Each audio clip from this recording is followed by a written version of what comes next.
everyone, welcome to the second video on the YouTube channel. My name is AJ, I'm the chapter co-president at the University of Notre Dame, and I work alongside a wonderful tech team to help coordinate these videos. In today's video, we'll be doing some math and trivia exercises, and we also have a really fun clip from a couple of our volunteers, which demonstrates how to make whipped coffee. We also have another clip highlighting a volunteer who recites a beautiful poem by Robert Burns. Thanks for watching, and I hope you enjoy the video. Hello, my name is Selena Sue. And I'm John. And we're part of the UTK BEI chapter.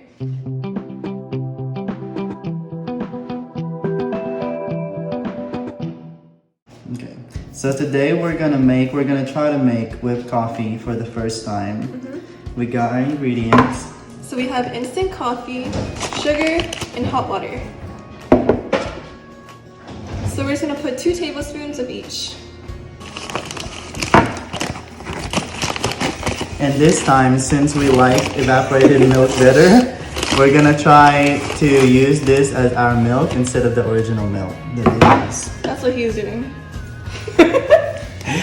So, 1 teaspoon. This is a lot of sugar. I normally would not consume this much sugar. Just a little extra. And then 2 tablespoons of this. Oh gosh.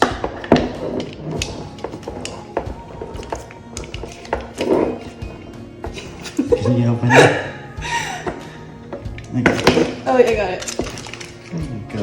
Good job. 1.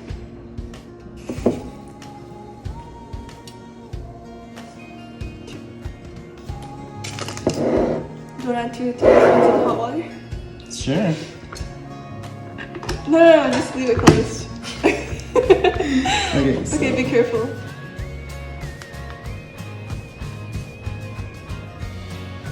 1.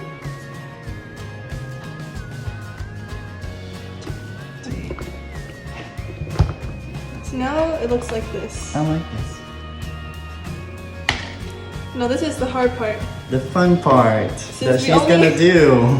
We only have a hand whisk, so the recipe says we have to hand whisk this 400 times. So we're just gonna do it real quick in 20 whisks.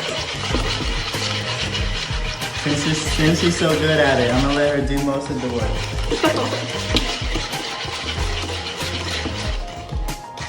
Are you counting for me?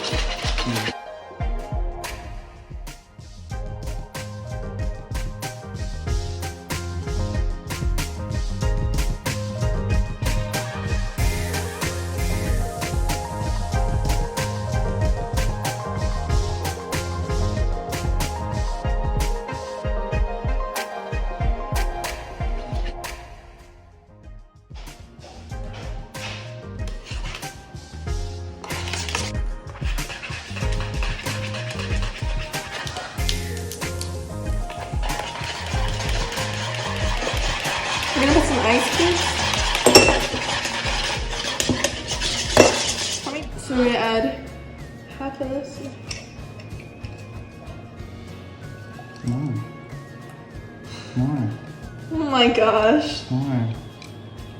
Keep going. You're drinking a whole can of evaporated milk. Yes. I won my first time. Oh.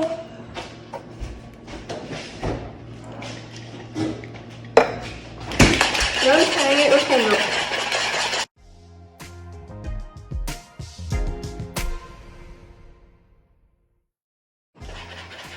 Did you put more? Oh my gosh.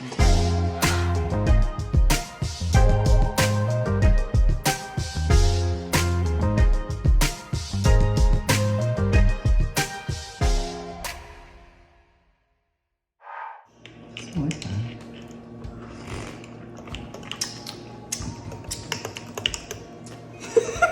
Try this. My evaporated milk. It's not bad, but I like mine. Yeah. I'm glad I chose whole milk. I like mine. I'm glad I chose evaporated milk.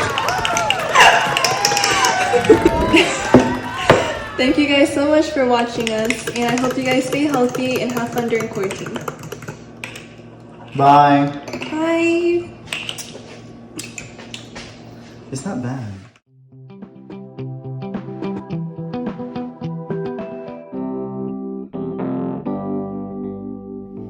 Hi everybody, my name is Juliet and I just finished up my second year at UCLA studying immunology. Today I'm going to be doing some trivia questions with you, and some of these might be a little tricky. They're all about the human body, but the most important thing is that you guess and you try your best, and let's have a little fun, and I hope you learn something along the way. So without further ado, let's get started. And if you think you know the answer to any of these, or if you have a good guess, just go ahead and call it out. So first up, which bone are babies born without? This one was pretty shocking for me when I found out. It's actually the kneecaps. So when babies are born without kneecaps, without bony kneecaps, they just have cartilage there. And by the time they're about 4 years old, it'll grow into the types of bony kneecaps that we have. But when babies are just crawling around the house, they're not even crawling on bony kneecaps. They're just crawling on cartilage. So pretty crazy to think about. Next up, what is the average temperature of the human body?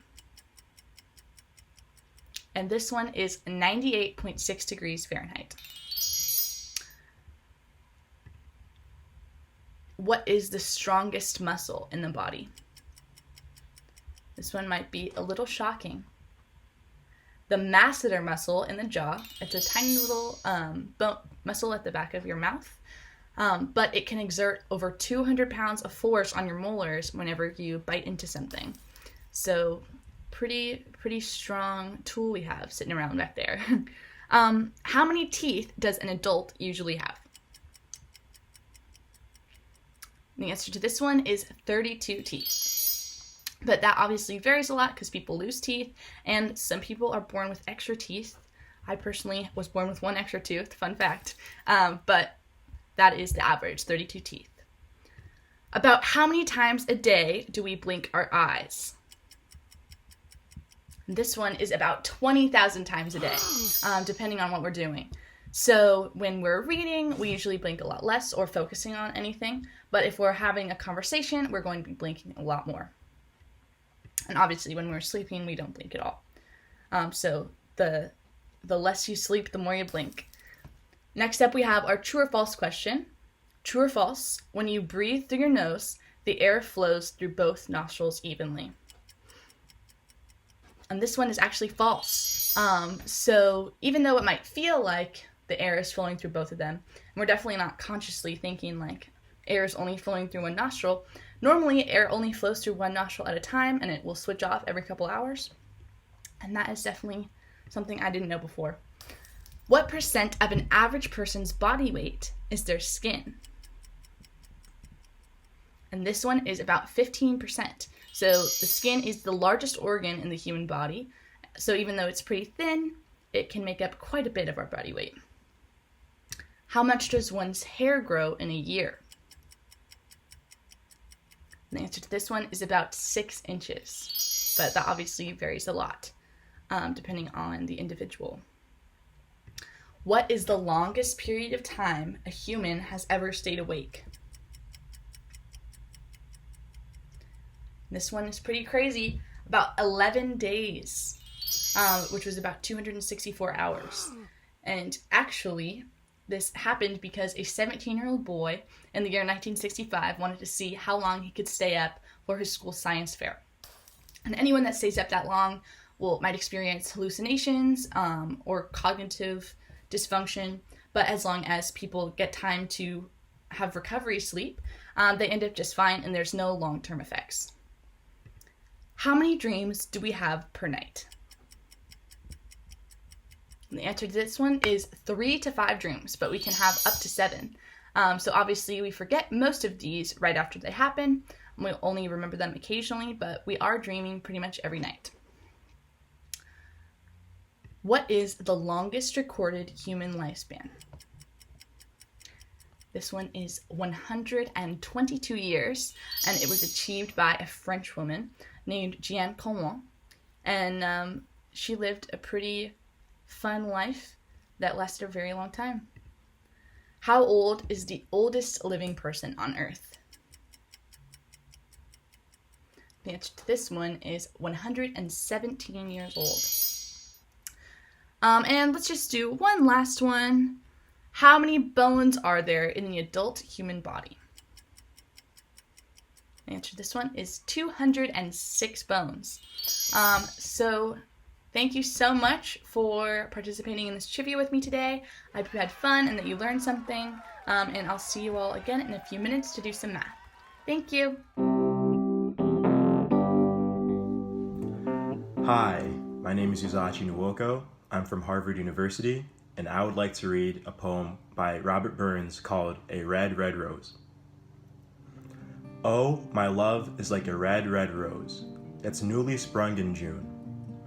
Oh, my love is like the melody that's sweetly played in tune. So fair art thou, my bonny lass, so deep in love am I, and I will love thee still, my dear, till all the seas gang dry. Till all the seas gang dry, my dear, and the rocks melt with the sun.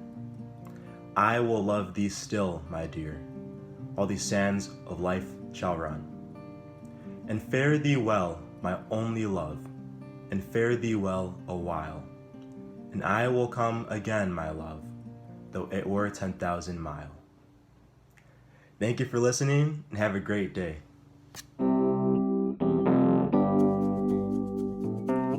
It's Juliet again, and we are going to be doing some math puzzles now. So these all definitely take a lot of thinking, and they might take you a while, but we are going to work through them all together. So it is going to be a fun time. So first up, five wolves catch 5 lambs in 5 minutes. How many wolves will be needed to catch 50 lambs in 50 minutes? So a lot of people initially will say 50 as the answer to this. And it's no wonder, because that first sentence is super misleading, right? 5 wolves catch 5 lambs in 5 minutes. Well, in our heads, that kind of translates to, each wolf catches 1 lamb in 1 minute. But that's not really what's going on. In reality, it takes each wolf the whole 5 minutes to catch 1 lamb. So from that, we kind of have this precept that it takes a wolf 5 minutes to catch a lamb. So then, how many wolves do we need to catch 50 lambs in 50 minutes? Well, all we have to do then is divide that 50 minutes by the 5 minutes that it takes each wolf to catch each lamb. So 50 divided by 5 is 10, and that's where we get the answer that we will need 10 wolves to catch 50 lambs in 50 minutes. So now we're going to have a couple problems that are going to ask you to figure out what day of the week it is based on certain conditions. So these are all hypothetical. Go ahead and disregard whatever the day of the week it actually is today. So first up, in 3 days' time, it will be a Thursday. What day is it today? Monday is the answer. So if in 3 days' time it'll be a Thursday, we can kind of count back by 3. So Thursday, Wednesday, Tuesday, Monday. And that's the answer. Next up, yesterday was 2 days before Monday. What day is it today? Well, so 2 days before Monday is Saturday. And if yesterday was Saturday, what day is it today? Sunday. And this is the last one of the day of the week problems. This one is pretty tricky. Most people get this one wrong. So no worries if it's too difficult. 3 days ago, yesterday was the day before Sunday. What day will it be tomorrow? Well, if yesterday was the day before Sunday, well, the day before Sunday is Saturday, right? Yesterday was Saturday, today is Sunday. So 3 days ago it was Sunday, right? That's what the problem is telling us. So if it was Sunday 3 days ago, what day is it today? Well, we've got Sunday, Monday, Tuesday, Wednesday. It's Wednesday today. And the problem is asking us what day it will be tomorrow. So if today is Wednesday, what day will it be tomorrow? Thursday. All right, now we have a problem about a family photo album. So in my family photo album, there are photos of each parent, each grandparent, and each great-grandparent. How many photos are there in total? Well, to start off, we've got 2 pictures of my parents, right? And each of my parents have 2 parents that are my grandparents. So 2 times 2 is 4 pictures of my grandparents. And each of my grandparents has 2 parents that are my great-grandparents. So 4 times 2 is 8. So 8 great-grandparents. So then we just have to add all of those up. So 2 plus 4 plus 8. And that is going to be 14. And now we've got our last one. I imagine this taking place in a Home Depot, but it doesn't really matter. Mrs. Mess was buying a set of garden furniture for $70. She gave the attendant what she thought were 2 $50 bills, but actually they were $200 bills. The attendant was sleepy and didn't notice either, so he gave Mrs. Mess what he thought were 3 $10 bills, but what were actually 3 $50 bills. Who ended up better off than they should have? Well, the answer to this one is Mrs. Mess, right? So she originally was supposed to pay $70 for the garden furniture, but she accidentally gave the attendant $200, but then she got three $50 bills back, so $150. So then $200 minus $150 is $50, and $50 is how much she actually ended up paying for the garden furniture that cost $70. So she made an extra $20 off of her mistake. Thank you guys so much for participating. I had a good time talking to you guys here today, and I hope you all have a great rest of your week. Thank you.